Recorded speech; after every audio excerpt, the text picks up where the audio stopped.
வேலையே இல்லைன்னு பார்த்துக்கிட்டு இருந்தோம். திடீர்னு ஒரு சமையல் ரூம் கிடச்சிது.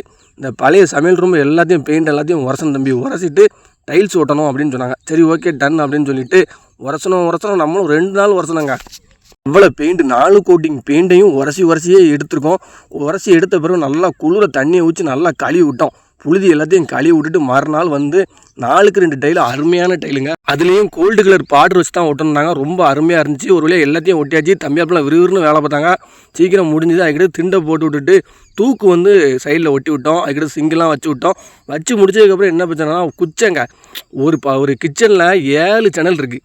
7 சேனலும் குச்சையை ஒட்டி முடிக்கணுங்கிட்டி போதும் ஆகிப்போச்சு. ஆனால் குச்சை ஒட்டினதுக்கப்புறம் சூப்பராக வேறு லெவலாக இருந்துச்சு.